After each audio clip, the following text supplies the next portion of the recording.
సరే ఉంటాను. పార్వతి, తినడానికి ఏమైనా స్నాక్స్ పట్టరావే. అప్పుడే ఆకలేస్తుందా పిన్ని?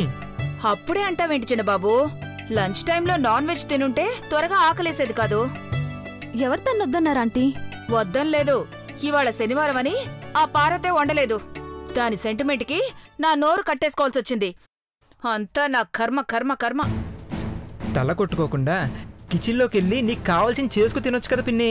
ఏం చిన్నబాబు, నేను ఆరోగ్యంగా ఉండటం నీకిష్టం లేదా? తీసుకోండి చిన్నమ్మగారు. మొత్తం నేనే తినేదాన్లా నా మొహం ముందే పెడతావేంటే? అందరికీ ఇవ్వు. తీసుకోండి చిన్నబాబు గారు. ఒక కప్పు చాలు పార్వతి. ఏంటి చిన్నబాబు, ఇద్దరూ కలిసి ఒకే కప్పు తీసుకున్నారు? డైటింగా? కాదు పిన్ని, షేరింగ్. బంగారం నేను కలిసి ఒకే కప్పు పంచుకుంటాం. ఇంకా ఐశ్వర్య కడుపులో బిడ్డుందనుకున్నావా? అంత ప్రేమలకబోస్తున్నావు? పిన్ని, ఆ విషయాన్ని గుర్తు చేయొద్దని చెప్పానా? ఇంకోసారి మాట్లాడితే భరించని చెప్తున్నా. సైలెంట్గా చూస్తున్నావేండి నీలాంబరి? నేను అన్న దాంట్లో తప్పేమైనా ఉందా? No comments aunty. Leave it Mahi. ఇవిడ విషయం తెలిసిందే కదా. గౌరీ అంకుల్తో ఏ రోజైనా ఆనందంగా ఉండుంటే ఇలా మాట్లాడేది కాదు. అనుబంధంగా లేకుండానే మాకిద్దరు పిల్లలు పుట్టారమ్మా. షటప్. అంటే నోరు మూసుకోమంటున్నావా? ఇంట్లో అఖిలక్క లేకపోతే ఎవరి పెత్తనం వాడదే అయిపోయింది. నా మొగుడుతో నేను ఎలా ఉండాలో కూడా చెప్పేవాళ్ళు అయిపోయారు.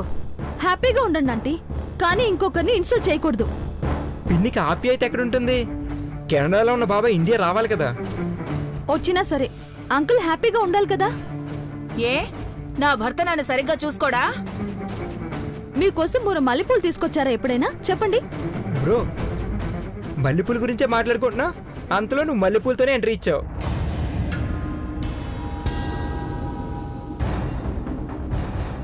అడిగినా కూడా గౌరీ అంకుల్ ఏ రోజు మల్లెపూలు తీసుకురాలేదని పాపం భవానీ అంటే ఫీల్ అవుతోంది.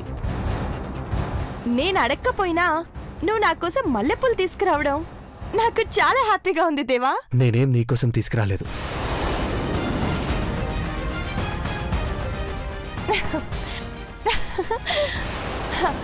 సాయంత్రం మల్లెపూలు తీసుకొని భర్త ఇంటికొచ్చాడంటే భార్యకి కాకుండా ఇంకెవరికి తీసుకొస్తాడు దేవా? అది తీసుకొచ్చాక వెనక తీసుకోకూడదు దేవా. హిమ్మని అడిగాను, నీకోసం తీసుకురాలేదని చెప్పాను.